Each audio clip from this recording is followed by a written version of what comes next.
Hi, I'm Todd Henderson. Let me show you how to install the Gator SR1 on this 2015 Ford F-150 with a 5.5-foot bed.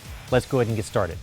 Okay, so I've already installed the bulkhead seal onto the bulkhead. I wiped it down with alcohol. I started from one bed cap, rolled the bulkhead seal and stuck it to the bulkhead all the way to the other bed cap and cut it into place. Now I'm going to find a rail and I'm going to flip it over and see a bald spot on the rail that I'm going to attach the end seal to. Now these end seals, these are found in your kit. If you look at them, you perforate them, you've got two seals that have a little bevel cut out. Well, this is going to take one of those two seals. We're going to place that seal onto the rail itself. Make sure it bears down real good. Repeat that also on the next rail.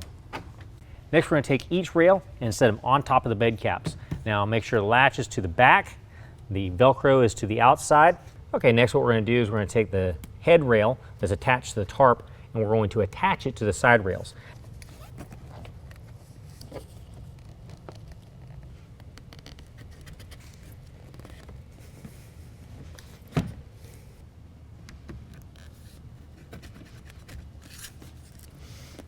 Now adjusting the rails, we want to make sure the rail is all the way flush up to the end of the bed cap where it dips in. Or we're going to make sure the rails are centered on the bed of the truck, and then we're going to go ahead and install the clamp. Now, I'll start on the passenger side. We're going to split the clamp all the way apart, and we're going to rotate that clamp to the side. That way, this can come up from the bottom, and then we can rotate the clamp back in place. We want to move that clamp as far forward on the rail as possible towards the bulkhead. Hold the two pieces together, and then tighten it down finger tight. We're doing this on both sides.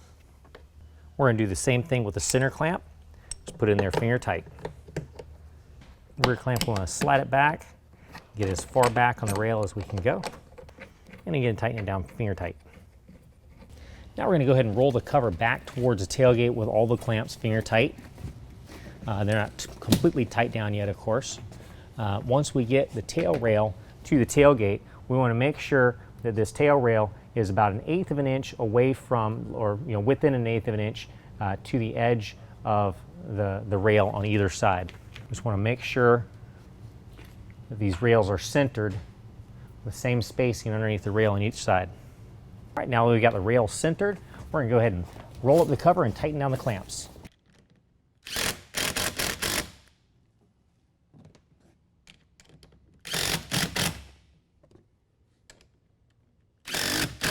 Now I can go ahead and install the corner seals on this end.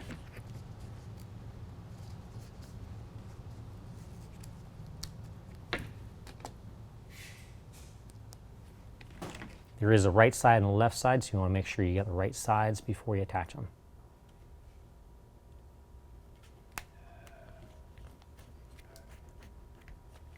Well, that concludes the installation. If you have any questions, don't hesitate to call the experts. We're here to help you out.